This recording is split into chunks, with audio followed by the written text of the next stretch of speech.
안녕하세요. 오늘은 좀 생각해 볼 만한 분석을 하나 가지고 왔습니다. 당신께서도 혹시 소득에 비해 좀 과한, 심지어 빚까지 내면서 명품을 구매하는 직장인들 이야기 들어보거나 주변에서 보신 적 있으신가요? 아, 네. 종종 접하게 되는 이야기죠. 네. 이걸 단순히 뭐 사치나 과시욕 이렇게만 설명하기에 뭔가 좀 부족하다는 느낌 혹시 받으셨을 수도 있을 텐데요. 네, 맞아요. 오늘 살펴볼 글이 바로 그 지점을 굉장히 흥미롭게 파고듭니다. 이런 소비 패턴이 어쩌면 거대한 조직, 그러니까 우리가 매일 출근하는 그 회사라는 성 안에서 개인이 느끼는 어떤 깊은 무력감, 이런 거랑 연결될 수 있다는 분석이에요. 아, 무력감이요? 네, 특히 프란츠 카프카의 소설 성을 빌려와서 이 현상을 설명하고 있습니다. 카프카의 성과 현대 직장인의 명품 소비? 와, 이거 정말 예상 밖의 조합인데요. 소설 속 이야기가 어떻게 오늘날 우리 마음을 들여다볼 수 있다는 건지 궁금합니다. 네, 그렇죠. 그래서 이 분석을 통해서 명품 소비 이면에 숨겨진 어떤 심리, 그리고 현대 조직 문화가 개인에게 미치는 영향까지 좀 같이 탐색해 보면 좋을 것 같습니다. 좋습니다. 그럼 먼저 그 카프카의 성 얘기부터 좀 해야겠네요. 네, 우선 카프카의 성은 뭐 다들 아실 수도 있지만 주인공 K가 측량사로 고용되었다는 성에 들어가려고 애쓰는 이야기잖아요.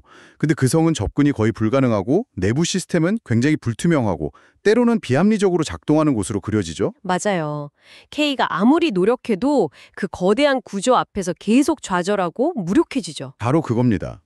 이 글은 그 소설 속 성의 모습이 오늘날 우리가 다니는 거대 기업 조직과 상당히 유사한 속성을 가지고 있다는 데서 출발해요. 아, 듣고 보니 그럴 수 있겠네요. 뭐 복잡한 위계 질서라든가 때로는 이유를 알기 어려운 의사결정 과정들, 또 불투명하게 느껴지는 그런 평가 시스템 같은 것들이요. 그렇죠. 정말 개인이 어떤 거대한 톱니바퀴의 그냥 일부처럼 느껴지면서 내가 뭘 어떻게 할 수 없다는 그런 무력감을 경험할 때가 분명히 있죠. 네, 맞아요. 가끔은 정말 그런 생각이 들 때가. 바로 그 지점인데요. K가 그 성의 인정을 끊임없이 갈망하지만 번번이 좌절하는 것처럼 우리 직장인들도 조직 안에서 인정받으려고 애쓰잖아요. 근데 그 노력이 뭐 합당한 평가를 받지 못한다거나 결과가 너무 불확실하다고 느낄 때 깊은 무력감에 빠질 수 있다는 겁니다.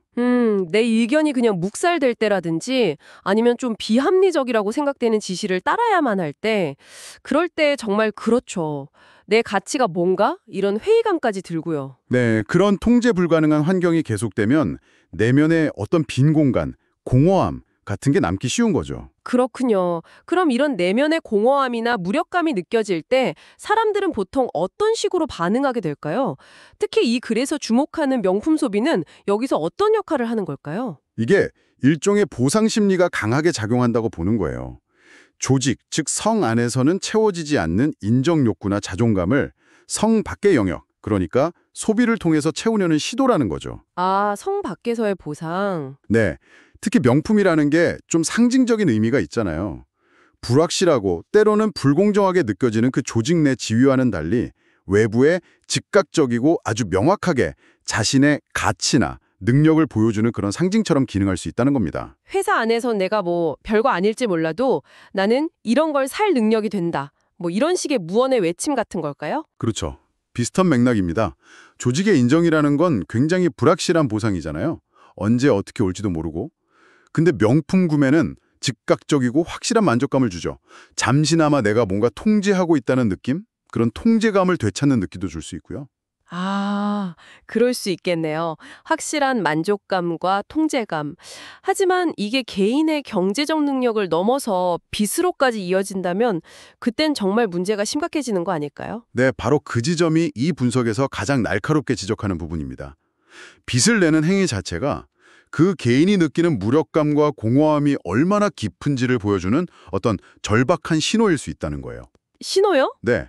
현실에서 느끼는 그 압도적인 통제 불능 상태를 견디기가 너무 힘드니까 미래의 재정적 안정까지 담보로 잡으면서 현재의 불안을 명품이라는 어떤 방패로 가리려는 그런 필사적인 방어 기제일 수 있다는 해석이죠. 와, 그러니까 빚을 내면서까지 명품을 사는 건 단순한 소비 습관의 문제를 넘어서는 어떤 깊은 심리적인 구조의 신호일 수 있다는 말씀이시군요.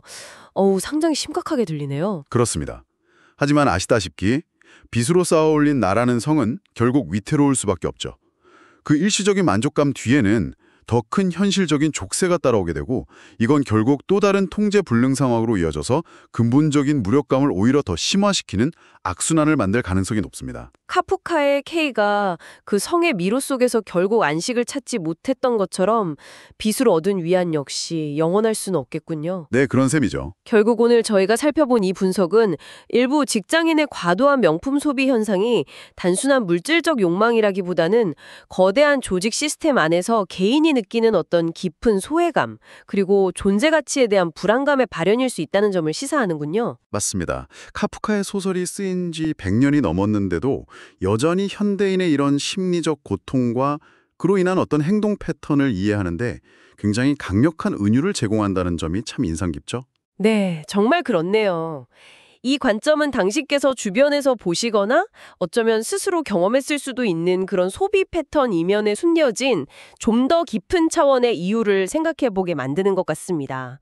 우리가 속한 조직 문화와 개인의 심리적 안양 사이의 그 복잡한 관계를 다시 한번 돌아볼 기회가 될 수도 있겠고요. 네, 충분히 그럴 수 있죠. 그렇다면 마지막으로 이런 질문을 한번 던져볼 수 있겠네요. 개인이 감당하기 어려운 이 거대한 시스템 앞에서 느끼는 이런 종류의 무력감은 과연 명품 소비 외에 또 어떤 우리가 미처 예상하지 못했던 방식으로 우리의 삶이나 다른 선택들에 영향을 미치고 있을까요? 당신께서도 한 번쯤 생각해 보시면 어떨까 싶습니다.